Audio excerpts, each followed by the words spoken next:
All right, welcome back to the 11th episode of Reading Between the Lines with Tan the Man. I have with me today someone all the way from Toronto, Ontario. His name is Ben Sainsbury. He's the founder of Marion Surgical. It's great to have you with us, Ben. Nice to be here. Absolutely. So, Ben, you're doing some great work within the medical sphere in Metaverse and Web3. Before we get into that, why don't you introduce yourself for everyone else?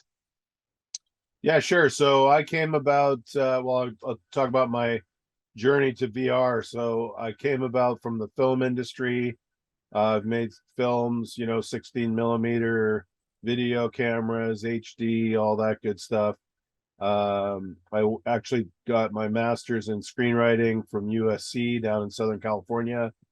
And I got interested in VR when the first Oculus headset came out, the DK1. I bought one. This was before Facebook bought Oculus, of course. Got very excited about the technology, storytelling in VR. Decided to pursue a PhD in computer science at Ontario Tech University to explore VR further. And I took a class in serious gaming, which I found super interesting. And it was really neat to see that there were applications beyond entertainment for this technology. So I built with a team a prototype, basically with Google Cardboard. I don't know if you remember when Google was really dabbling in VR. They came out with this cardboard that you could basically cut out and turn your Android phone into a VR device. So we built a VR trainer to do basically show how a cardiac stent gets implanted. So we did a close up of basically of the inside of a vein that gets clogged, and then you deploy the stent using a mouse. You're holding on to Google Cardboard, and you press a button, and it deploys the stent. We had running blood and stuff, so it had some kind of resistance, but really it was just a illustrated textbook example of what a stent does inside your body. But anyway, I showed that at a grad show to Dr. Rajiv Singhal, who's a urologist. He's chief medical surgeon at Michael Garron Hospital here in Toronto. He got excited about it. He teaches kidney stone removal, which actually happens to be a great application of VR training. It's very challenging for surgeons to learn how to navigate 2D plane, an X-ray, and a CT scan, and learn how to make a puncture. So when you're doing the operation, you're making the puncture, you use a C-arm, and basically you run X-ray and take pictures to figure out where to make the puncture for the kidney, and you have to figure out how deep to go and what your bullseye is, where you're going to actually, what's the best method of going from the back down between the ribs into the kidney. And that's very challenging because you're just using 2D planes to do it. And the other problem is the way you train now with pigs or cadavers, you actually have to use the C-arm, which causes radiation exposure. And urologists are trying to minimize their radiation exposure. So they operate all week. The last thing they want to do when they train on the weekends is to get more radiation exposure. So it happened to be a perfect application for VR training. So we built a prototype of a kidney stone removal operation. Actually, the first thing we built was plucking the stones out. And then we had an early adopter, a medical device company, bought a prototype, and we worked with them to further develop the product. They took us to the big trade show, American Urology Association trade show, where we got a lot of great feedback from surgeons.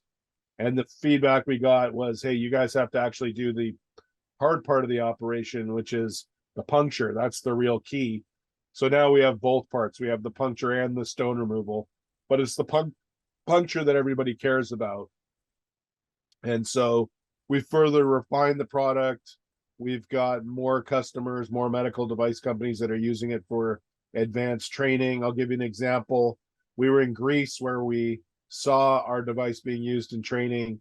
Day one, they have surgeons use our device to kind of learn in a safe environment how to make the puncture. Day two, live pigs. Then day three, actual patients. So really, that's kind of it's advanced training further along in your residency.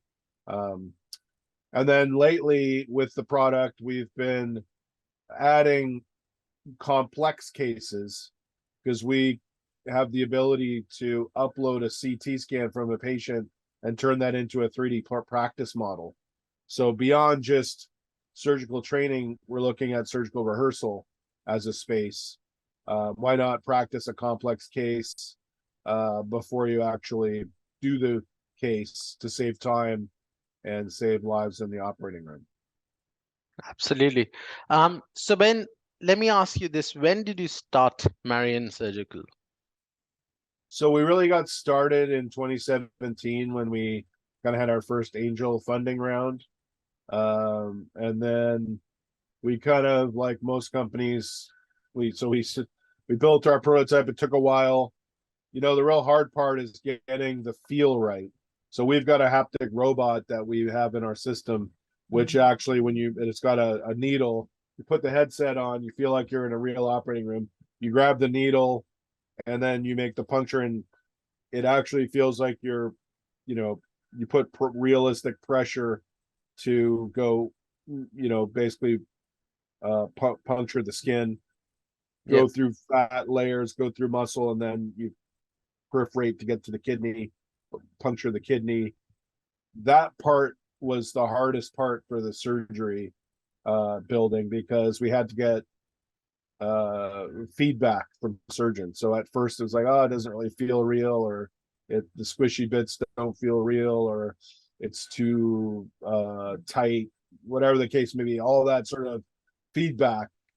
And at trade shows and doing studies we've been to a bunch of hospitals like UPMC and Mount Sinai, just getting lots and lots of feedback and tweaking. When we finally got it right and surgeons said, wow, this really feels like I'm doing the operation, we knew we had a real product at that point. I'd say 2017 till now, but really subtract 2 years of, basically of halftime activity. Absolutely. So Ben, let me ask this from you, and l- take let's go back to 2017, right? You're Okay. from the filmmaking industry and you're transitioning onto the medical industry. What's going on in your mind? What's your thought pattern? And just talk us through of what you're thinking before you start Marion Surgical.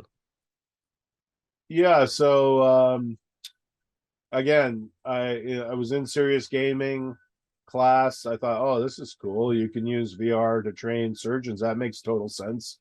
Or train people in oil rigs, dangerous jobs where you can kind of flight simulation, all this stuff. It made total sense to me.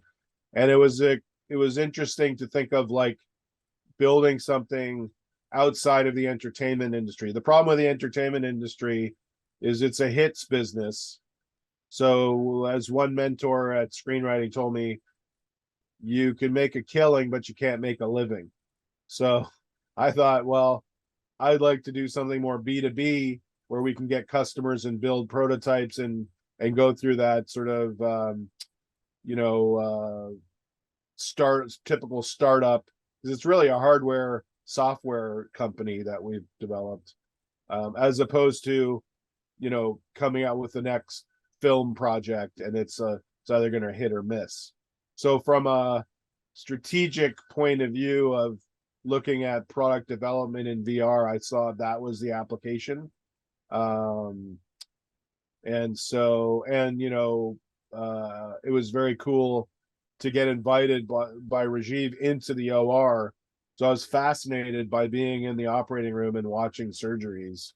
So I was also kind of interested in that, maybe from a documentary and kind of mindset, but it was just really interesting to see how surgeons are in the OR. I didn't realize they listen to music and just the intercommunications and putting on scrubs and all that stuff. I loved it. So I would say that it was an easy transition because it was so interesting. Absolutely. So is your product FDA approved? So we don't need the FDA approval as a training device. It's really at the discretion of the surgeon who's going to use it in their training program. But we are, now that we're building, so I've got a new project I'll just mention. We put a bid in to build a simulator for a surgical robot, and surgical robotics is getting very popular for doing operations. Used to be just prostate removal, but now every operation is looking to get into robotic surgery. And beyond Da Vinci, there's a bunch of new surgical robots coming on the market. So anyway, we put in a bid to build a training program or a training platform for a surgical robot. CMR, Cambridge Medical Robotics, they won the robotic part of the bid. And so now we're building this simulator for the robots, and we are looking at credentialing that and expanding that platform. And so yeah, that's something new that we're pretty excited about. Let me ask you this question. Your program that you are doing using the VR headsets, right? Is it on the cloud or is it localized to the device? Yeah, so we're actually experimenting right now. So to answer your question, it's local, because we're using the Unreal game engine for part of the solution, and then the other part is sort of a proprietary plugin that's basically has all that soft tissue calculation. So that's where you actually, make the puncture and feel all that is a lot of math. And you need to be tethered with a pretty beefy graphics card to make that work. There's a lot going on, and we're sort of, when we add multi-users and you've got the rendered virtual environment, and then you've got the haptics and the robot, haptic loop, there's just a lot. So we're really kind of local. We have looked at 5G and putting it on the cloud, but that's not necessarily going to work with our experiments. What is working on the cloud is the multi-user. So the ability to do training. So we've been doing various experiments with high fidelity avatars. So beyond sort of the Zuckerberg cartoon, but more metahumans in Unreal, but and then using now the Oculus Quest Pro to get facial expressions, building a robust multi-user training program where the surgeon looks like the surgeon. He's giving you that non-verbal communication where you can read his facial expression on what you're doing, etc. Or with the robotic surgery, you're at the console, but adding the feature where you can look up from the console and look at your partner surgeon or the nurse that's beside the bed, or the anesthetist who's checking vitals of the patient, monitoring the patient, getting that verbal communication with avatars. That's all what we're working on with the cloud and 5G and etc. But when you actually touch the device, that's when things can go wrong because it's sucking up so much of the bandwidth. So we really have to be careful because if there's any lag, or if you puncture the patient but it's at the wrong time, then it just the whole simulation kind of dies. You lose the suspension of disbelief. Right. If you like the video, please hit the like button. If you think what's being discussed is nice and you'd like to join the discussion, please comment below. And if you'd like to stay updated, please subscribe to our channel and hit the bell icon. Thank you. So the reason I asked you about the localized to the device question is, does your device need to be connected to the internet to operate? That is the main question I'm trying to get at. No, it doesn't. So you can do it without being connected to the internet. That's not required. You won't have the multi-user capability, but we had to add the feature of not connecting because Some of our deployments are inside of hospitals, and hospitals typically have some pretty either a non-existent internet because they're old buildings, or they have very tight security on, you know, other folks outside of the hospital connecting. So we have it so you can just run it locally, and then you know, get your score on a thumb drive and then upload your stats to the web, to your web client later. So we've kind of had to work to make that part work both with web or without web. And Absolutely. the other thing is we have the ability for a surgeon to send us a CT scan. We can turn that into a case inside of our module. So that all happens, you know, obviously with them sending that to us electronically, but that's not required for it to. We just need a way to, if we're going to update your system, we need a way to basically through thumb drives, if we can't on site connect to the internet to, and through, you know, phone meetings, help you update your system without it being online. Absolutely. So the reason I asked you this question, and correct me if I'm wrong, I'm just trying to fetch for information here. Um, Sure. y- as I look at this, the best use case for this would be with Doctors Without Borders, with frontline doctors working in, say, military deployments, with Sure. people with doctors working in frontier and emerging markets such as parts of Asia, Africa, Latin America, where perhaps the electricity is not as constantly on 24 hours, or the internet is not there, right? And I think and correct me if I'm wrong, that is the market that is going to be using this to leapfrog into the future. And I think the deployment there should be the best use case. Or am I wrong in saying that? No, no, that's true. So my partner, Dr. Singal, he teaches in Africa and Jamaica and other places. So one of the things that happens is he goes over there and trains new surgeons, but then he has to come home. So why not leave a device there to continue that training? And a lot of those African countries, sometimes they have 5G cell, you know, they might have cell towers. So a way that they can continue that training with the simulator after Rajiv leaves, or for surgeons that maybe don't have the money, or surgeons in training that don't have the money to go from a developing country to another country to learn, why not, you know, basically bring this technology to them for learning. So yeah, absolutely. And that again, having it to be able to function with either online or offline is key, depending on what situations are encountered on the other side. Absolutely. Let me ask you this question. Why did you choose VR and not AR? Because potentially in AR, you can still see what you're doing, but you can also see the patient, right? So when you're actually using it in real life, and I understand why VR would be there for training, but when you would be using it in real life on a patient, wouldn't AR be better because you can see best of both worlds? Yeah, I mean, I guess back in 2017 there wasn't as many applications of AR. It wasn't where it is now, where now it's people are kind of blending AR and VR terms together.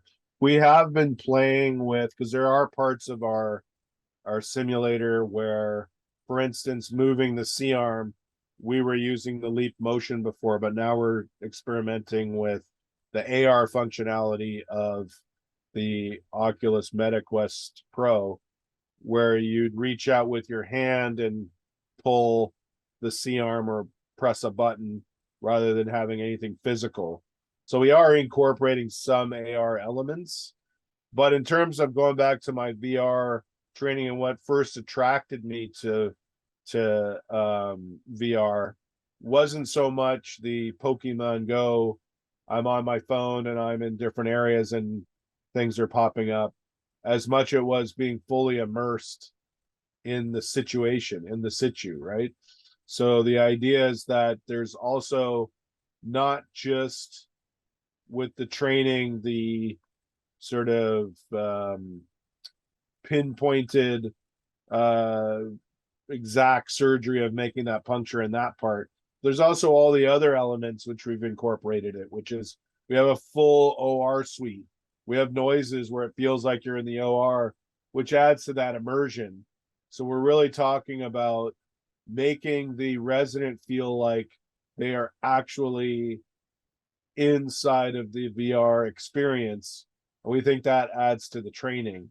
And from what I've seen with AR, you're not quite totally immersed because you can still see your lunch on the table and other, call it talismans or device little indications around that would break the immersion. I'm here operating, but I look over and there's my cell phone on the table and other elements of the real world. Well, I'm not really fully immersed in this VR world. And when you talk about other training environments, like in a combat situation, all of a sudden I'm operating and I'm, in some basement in this battlefield and there's, explosions going off and I'm adding these stressful components. Well, I think with AR, you'd lose that immersion. It's kind of like watching a movie, on the subway on your phone versus being in a theater with surround sound. So that's just my own personal bias, but there certainly are operations that lend themselves better for AR than VR. But the ones that we've worked on so far, VR was the way to go, and it seems to be, it seems to confirm my sort of bias for VR in the particular operations that we've done so far. Absolutely. You also made one point that data from across the different surgeons and doctors can be shared with other doctors, right? Yes. I have to presume that that data would somehow be anonymized. Yes. So on the patient side, we've anonymized the data. So when you send us information, it's just basically the sex of the patient, the age of the patient, and what disease they have. We don't know anything else, but there might be a number system in some cases, or some kind of number and letter system that you have that when we send it back to you, you know who the patient is. So on your end, you could use it for a rehearsal and know which patient you're rehearsing on. On our end, we have no idea. But we add that case, and then on the surgeon side, if the surgeon will opt in, we can have this expert surgeon performance inside of our database. And the interesting thing is we've compared a lot of users in our system. So we can have groupings of, well, all the expert surgeons did the surgery this way. This is what their tool path was. And then we can see at various levels of, novice, etc., the different tool paths or the extra time. Or it's really interesting to compare groups of data in our system once we've had a lot of different users perform a particular technique. And we think eventually that's very valuable if you were to group together one hospital and another hospital and then compare what the overall difference is between the different hospitals. If one has less remissions and has a more efficient operation, well, maybe this other hospital can learn what those techniques are. How are they doing it differently? So I guess that's the back end metaverse part of sharing that tribal knowledge. I mean, if you had a surgeon, or if you had separation of conjoined twins in one hospital and they did something very unique, and it's not a surgery that's done very often, but another surgeon in another part of the world could then reference it and go through the procedure and see what their tool path was and what their thought process. Well, that only betters mankind. And if, unfortunately, if that surgeon retires, you'll never learn that technique from that surgeon. So a way to capture sort of that growing tribal knowledge, to kind of open source surgical techniques it's definitely in the vision. Absolutely. Would the surgeons be able to talk to each other using your platform? We don't have like a chat functionality yet. So it's really just informal email. They can see each other's profiles or some data in our back end, but yeah, I mean, it would make sense to add that, because I know surgeons send CT scans to each other and say, "Hey, what do you think? I got this patient coming in. Any advice?" So I could see a chat functionality being useful on a platform like this. Definitely. Absolutely. Ben, you mentioned earlier that you have also a robotics project that you're sponsoring in Spain. Can you tell us a little bit more about that? Yeah, so we won a bid to build a simulator for a surgical robot. And so we're doing the basics of learning how to basically perform all the various functions of the surgical robot. I mean, these are arms that go inside holes in the patient, and then the arms themselves, the ends of the arms can twist around. That's the benefit of that, is that you have sort of this other ability to, but you have to learn the buttons, and there's a clutch, and it's really tricky. Like I said, one surgeon said it's sort of like learning how to eat with chopsticks. I mean, it's not natural, and it takes a bit of a learning curve, and you want that to happen before you're practicing on real patients.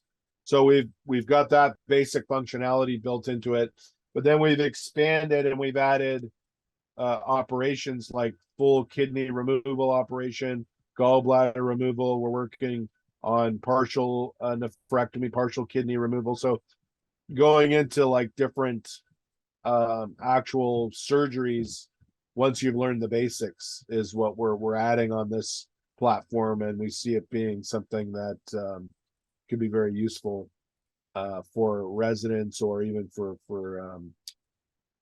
surgical rehearsal on complex cases. Absolutely. You mentioned that you can turn patient data into 3D scans, right? I'm going to extrapolate on that a little bit and ask you, is it possible for you to create the entire 3D model of a patient's body?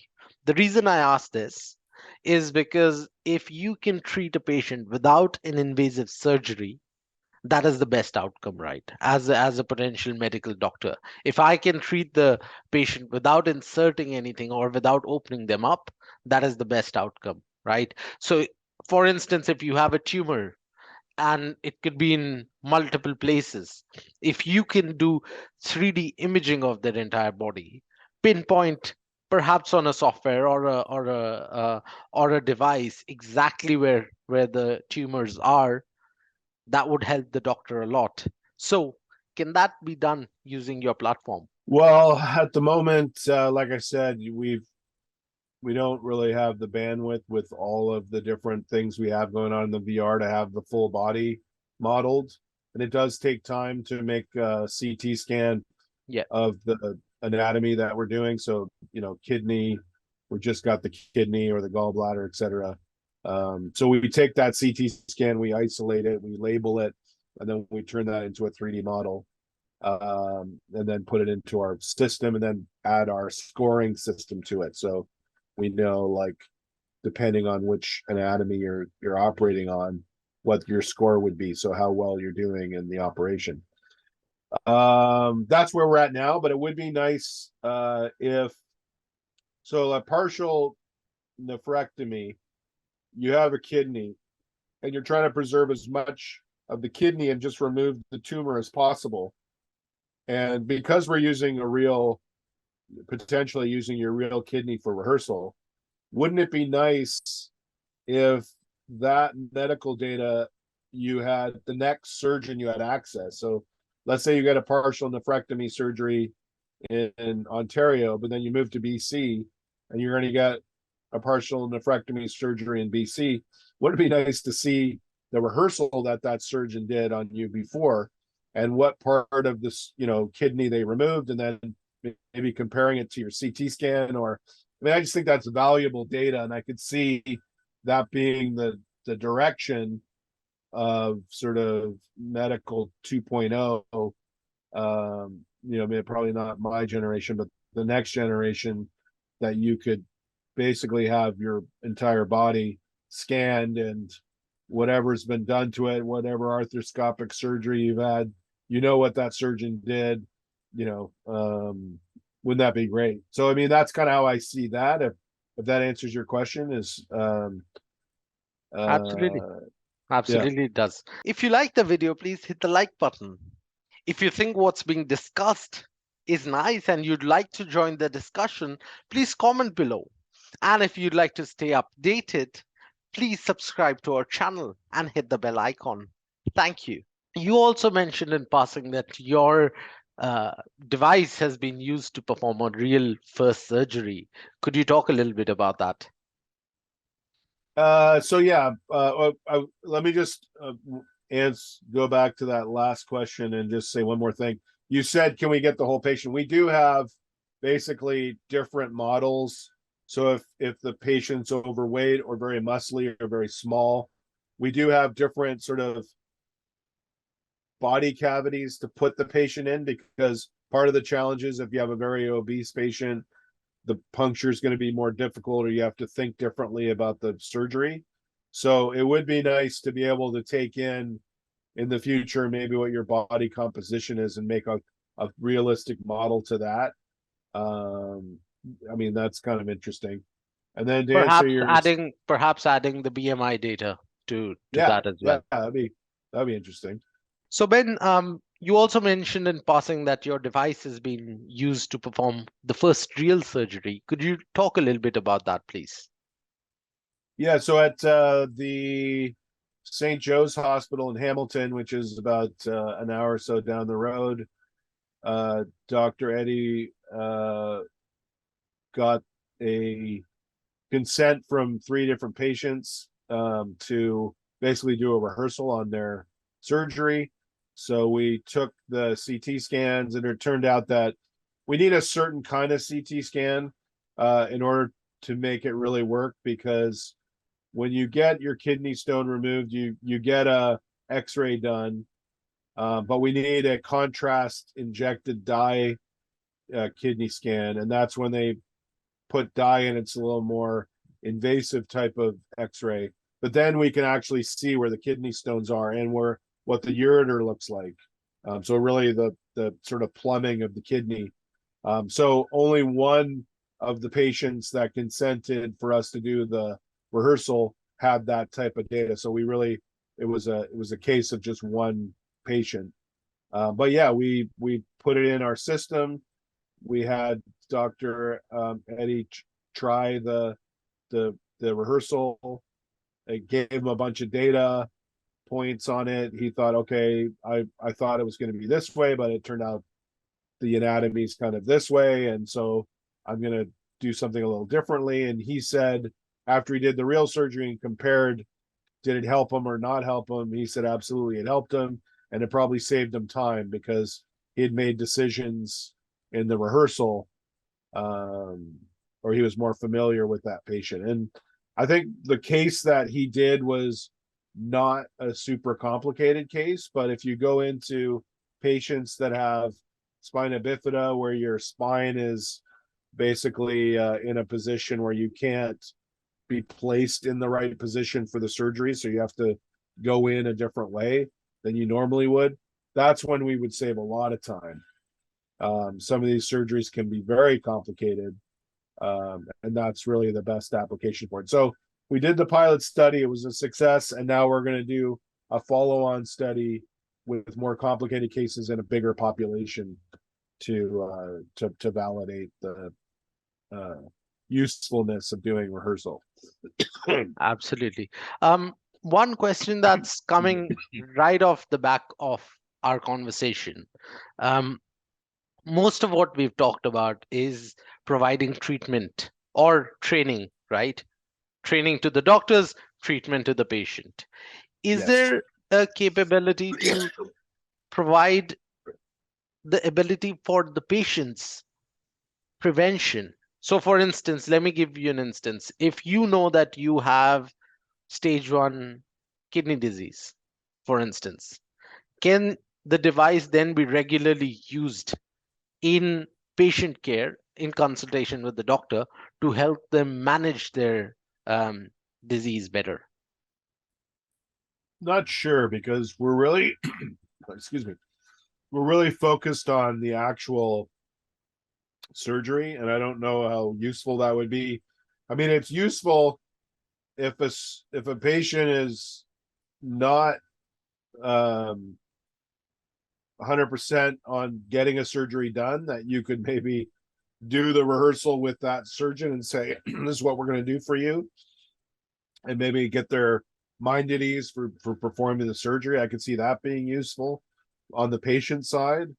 But in terms of care, I mean, not necessarily. The only useful bit is you could show, we have done some techniques or some experiments where we've got stage 1 cancer, and then we've basically through AI created what stage 2 and stage 3 would look like on that kidney, and you can maybe show a patient, this is where you're going, and maybe for prevention, say if you don't do XYZ, this is what's going to happen to you, and kind of simulate later stages of kidney disease. But no, we're not in the treatment side, and I'm having a hard time thinking about how something, because we're so specific, could be used on the treatment side. So essentially, diseases that can be reversed. For instance, if you're very young and you have diabetes, for instance, and you have something wrong with your liver, and that can be reversed, right? Imaging would then help you, because if you do regular imaging, you could see the progression or the reversal that is happening with that disease. Sure. Yeah.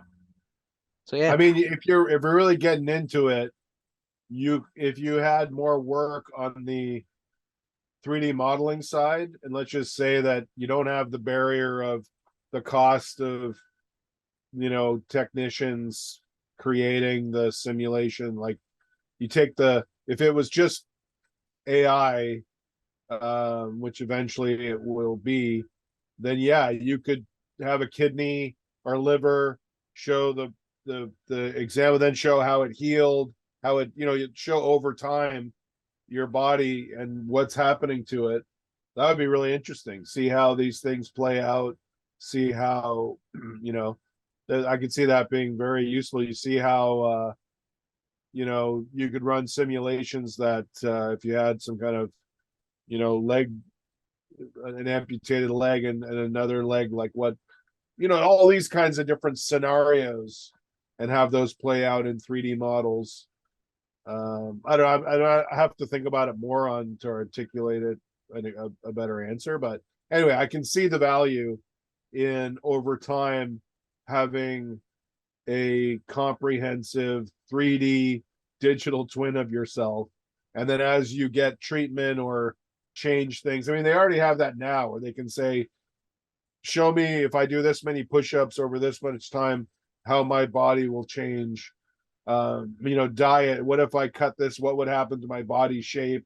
I mean, if you kind of add all these things together, and also just like with VR, clothing, seeing what clothes fit you. And I could see if you had a digital twin of yourself, and in the future you really kind of checked in with it and kept updating it and had different stages of it, that could be very interesting. And if you had a lot of people opting in to it over time, then I think you could really do some interesting predictions of a lifespan of a person in a 3D model, and how they change, and how absolutely.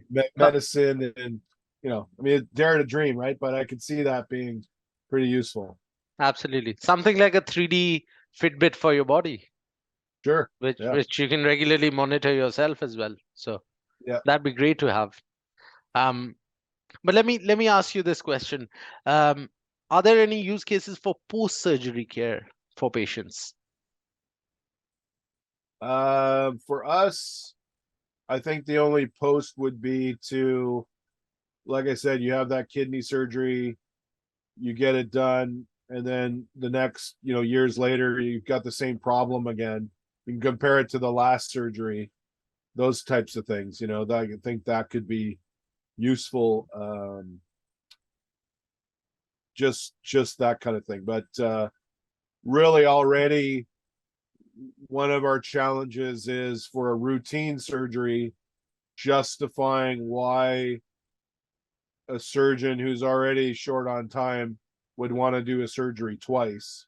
It makes sense for a complex case that maybe a surgeon is having a hard time pulling off in one go.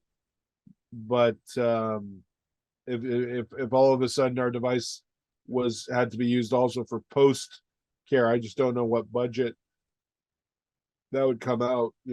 I mean, you could show maybe for malpractice, you could say, well, this is what I did and here's my rehearsal, and that kind of thing. For post surgical kind of post-mortems, I could see it being used. But yeah, I don't know, for post care it does. Right, absolutely. Yeah. So let me ask your opinion on a few questions, right? If you had a requisite magic wand and you could just spin up any feature within Marion Surgical, what feature would you have? Let's think.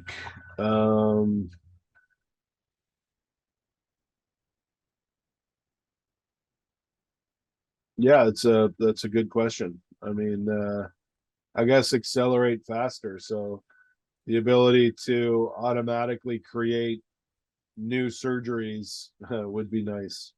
So increase the automation level, because it is kind of bespoke a little bit of what we do. I mean, we're trying to use AI and machine learning and different things to speed things up, but it takes experts really to do it, and time. Absolutely.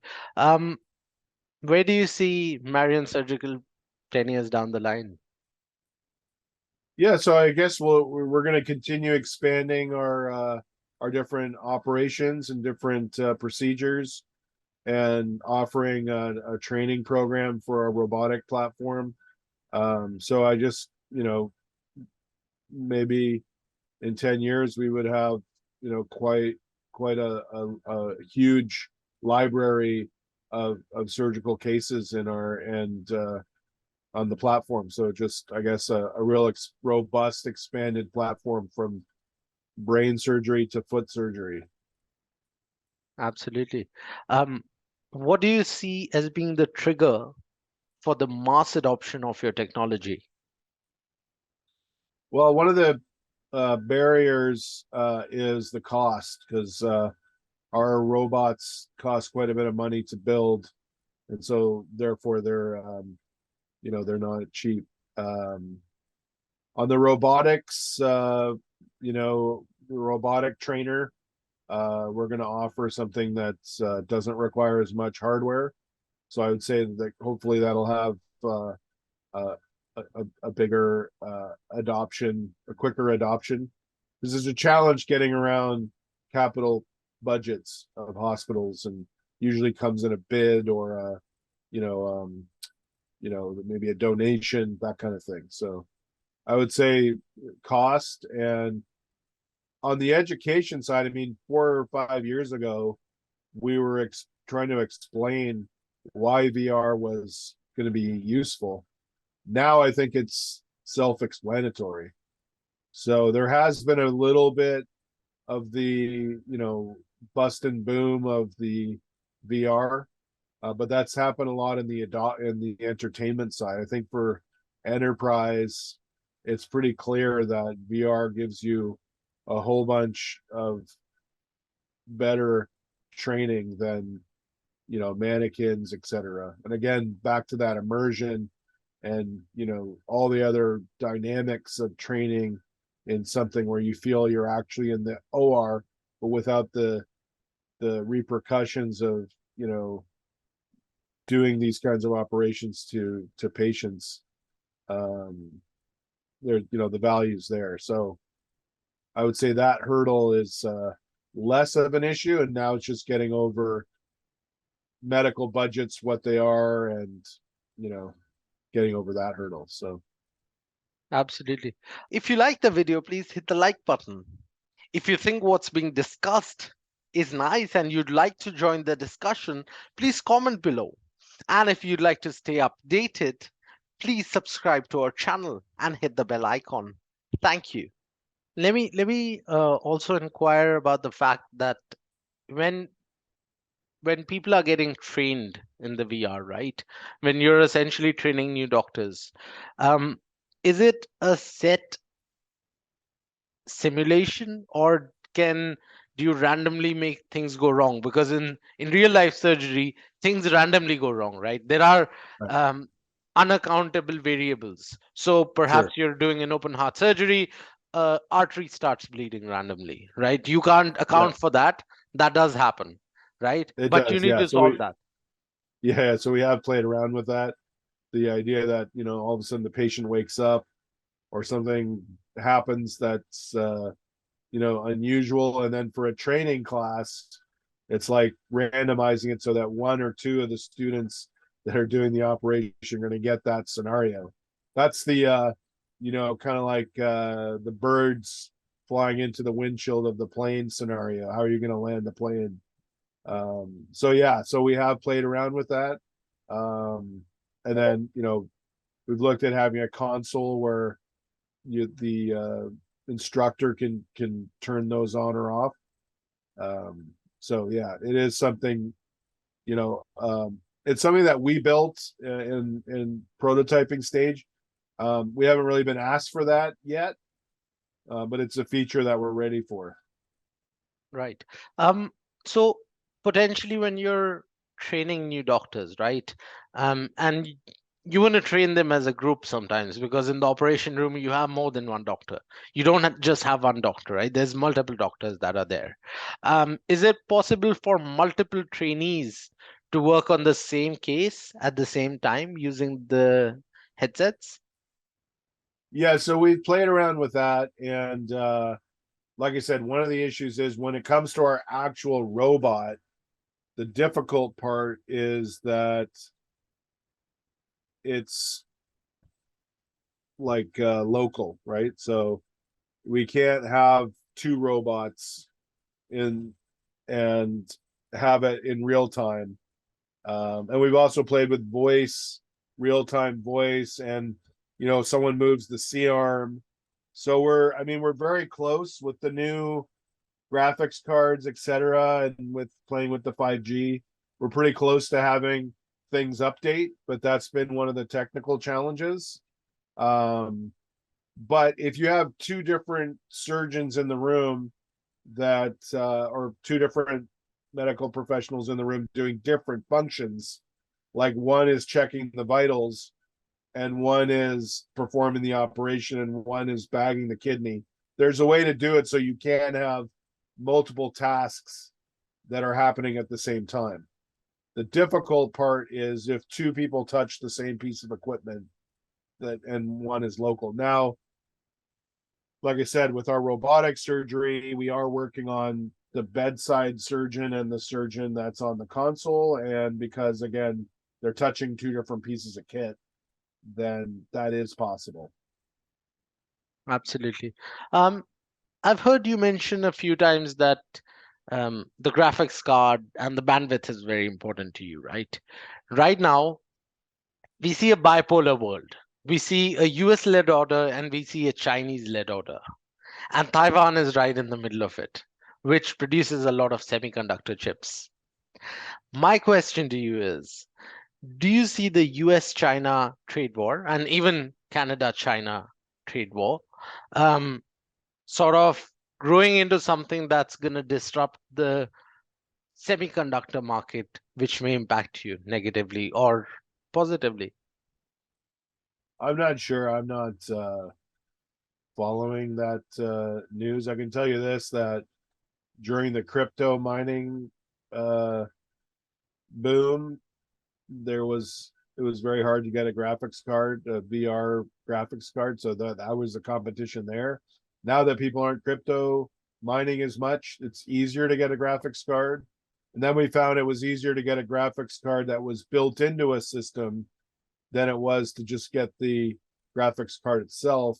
But as of lately, there's a bunch of 3000 series that you can get that were all out of stock before. So I have seen it, and I've thought about sort of stockpiling graphics cards, but again, it's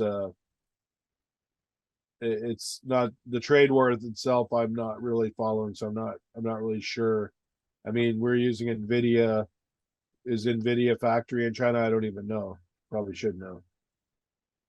Right. Let me ask you this question then. Are you a hardware company or are you a software company? So we've kind of it's a differentiator because we've got a pretty robust, sophisticated haptic system, which was basically all the R&D that went into the hardware to build it. So we've got that down. We built a medical cart. So we were very hardware centric with our kidney operation and other, of the minimally invasive surgery. But with the robotic surgery, we're going to do things a little bit differently. And I think we're going to be more of a software play for that one. So, we are dipping our toe into the software only solution, the SaaS model, which cuts down on all the shipping and the headaches that you get with import, export, and customs and all that kind of stuff. So we're looking forward to it. Again, we're going to release this robotic trainer till next year, so there's a bit of time. But yeah, so I would say we're both. Currently, we're heavy hardware, but we hope to be heavy software soon. Absolutely. So as a company's progression happens over the year, the technology changes as well, right? They move on from older technology to newer technology. Do you see going forwards in the future, instead of VR headsets, using holographic projections? Yeah, possibly. Like I said before, so we're using the Unreal game engine, and it's really just you can deploy the same solution for AR and VR.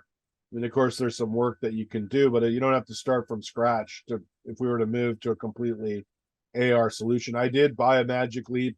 We have done experiments with Magic Leap. This was the DK1 of the Magic Leap, so we have tried AR technology. I wasn't really impressed with the field of view and other factors that were less immersive, but if AR becomes the future, then that's fine. We've also been agnostic on the headset. We've used HTC Vive headsets, and then we used Oculus. That's what we're using lately, but it could, we've heard good things about the Pico, and we have little annoyances of each different, use. I mean, with the Vive, we really like the tracking, and there was a lot of impressive things inside the VR, but outside the VR, it's a hassle setting up the Vive trackers. And we always have to remember that we're selling to non-computer scientists. We're selling to doctors. I mean, they might have a technician that might help them set it up. They want it to be as easy as possible.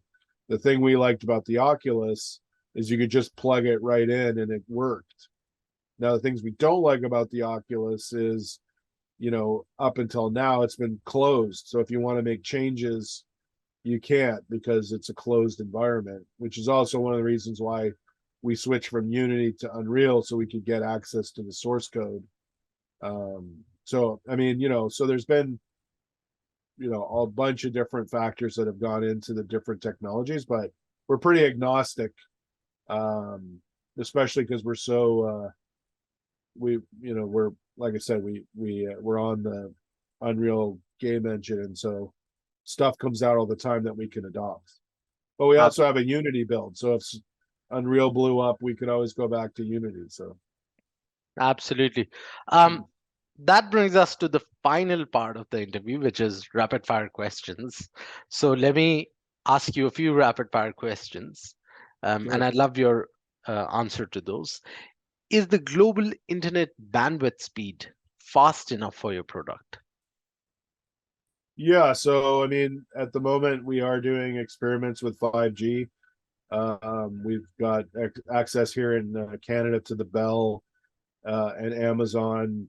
I forget what they call it, but the the I guess pre-release system to do experiments on, and that's going well. So I think that's fast enough. Um, I don't think it's fast enough to move everything to the cloud and to have just like a Google, you know, a Google Chromebook and everything is in the cloud. I don't think we're there yet, but we're fast enough with this sort of on-premise, off-premise combo that we have. Absolutely. Um, so as I see, and I'm thinking from a patient's perspective, right? Right Yeah, now, you're trying to randomize and only take um, small data, like what's the age, what's the sex, what's the gender, stuff like that, right? And take their medical records. Um, yeah, as a patient, and just trying to understand because we've seen how Web 2 sort of utilized our data, right? And they yeah. didn't give us any part of that profits. Is it possible for me as a patient to opt in that my data be converted into an NFT and sold on to people, but that I also get kickbacks from that data?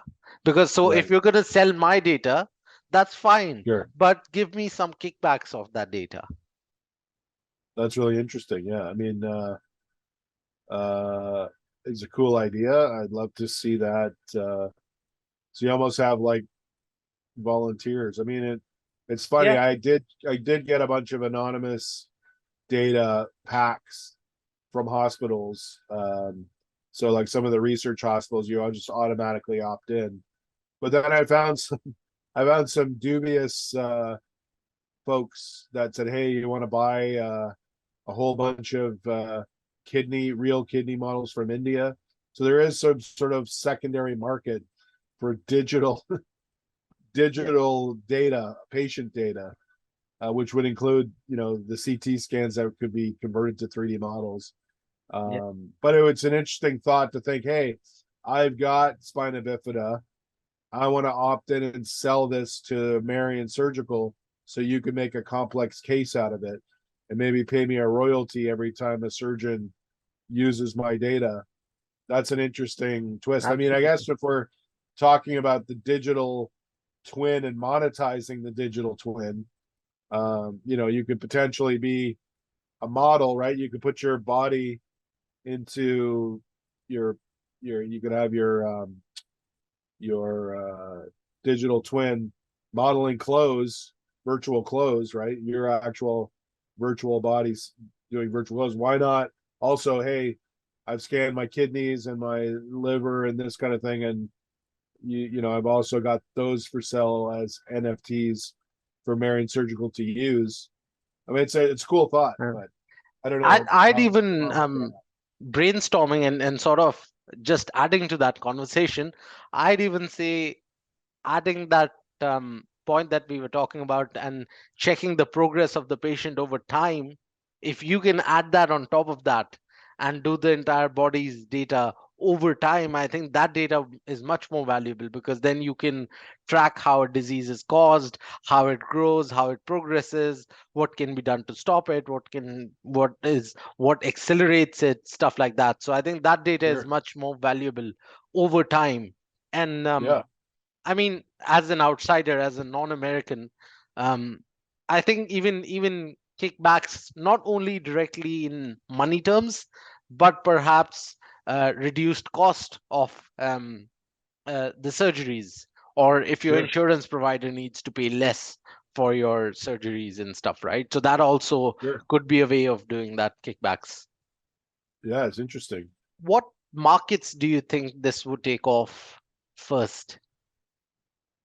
Well, are you talking about the dream scenario, or are you talking about our product right now? Your product right now. Why don't you talk about both? So our product right now is um, being used in Europe. So like England, Greece, Spain. It's been used in Belgium for training, and then US, and then of course Canada, just because we're right here. But we've had a lot of like I just signed a reseller agreement in Vietnam, Singapore. There's a lot of interest in a lot of other countries, Iran. Um, it's just a question because we are a startup. The challenge is every territory requires money to go and do demos because it's one of those products where you have to see it and try it, at least for our haptic device, in order to decide to buy it. That's costs money to travel. And then I said before, all the shipping headaches and inventory.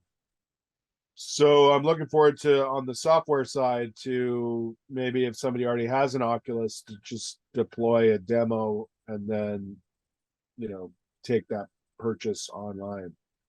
So I guess to answer your question, um, we do get leads from all over the world. So it's something that's definitely, the word is out there, and that amongst urologists, we've been to the World Congress and we got a lot of feedback from around the world. Of course, we've learned also that there's different techniques all over the world. So we've got the kidney stone removal, which is the bullseye technique, and we've done it where like the patient's in the prone position, but then we've gone to countries where they say, oh, you have to add supine, which is now another way of doing it, which is where the patient's like almost sitting up.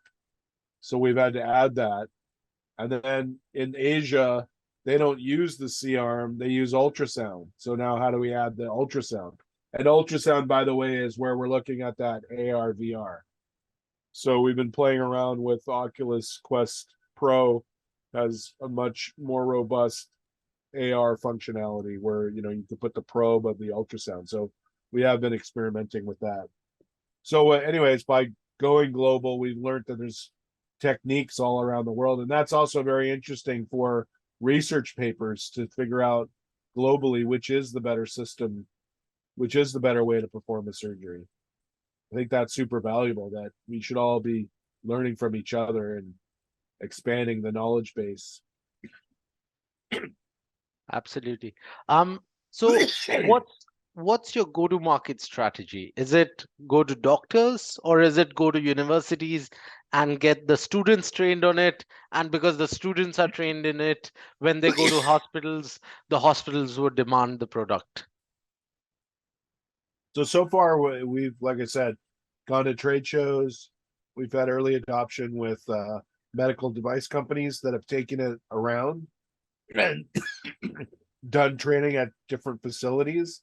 And then usually the surgeon or the doctor contacts us, and then we follow up as a lead, and then they become the champion to try to get that pushed over the line for whatever budget that they're attached to. So that's kind of the approach on that front. And again, we're sort of at that, because we're at an advanced part of the surgery. We're at the sort of resident surgeon training. We're not down in the general surgery yet, or the sort of first year.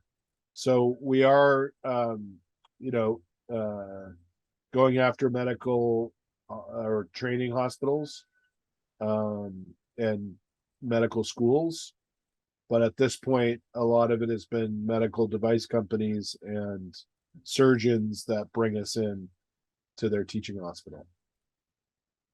Are you worried about cybersecurity and hackers?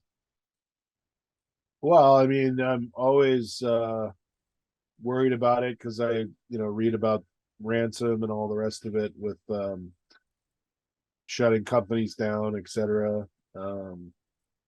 So yeah, I mean, it is a worry. Um, it doesn't necessarily keep me up every night over other problems that do. Right. So yeah. What are you doing to prevent that from happening? So we've uh, got a consultant that we're using for internet security. That's not my role on that. So Right. yeah, you'd have to talk to the person in charge of that. Absolutely. All right, guys, that brings us to the end of this interview. It was great to have Ben with us. He's been an absolute thought leader within the medical space in Web3. It's great to have you with us, Ben. Thank you very much. Thanks so much. Absolutely. And before I end this interview, I'll end it with the same quote that I say always: you be the arbiter of truth, the viewers of the Metaverse Street Journal. Thank you very much for watching this video. This was the 11th episode of Reading Between the Lines with Tandaman with Ben. Thank you, Ben. Thank you, everyone. Thanks a lot. Take care. Bye bye. If you like the video, please hit the like button. If you think what's being discussed is nice and you'd like to join the discussion, please comment below. And if you'd like to stay updated, please subscribe to our channel and hit the bell icon. Thank you.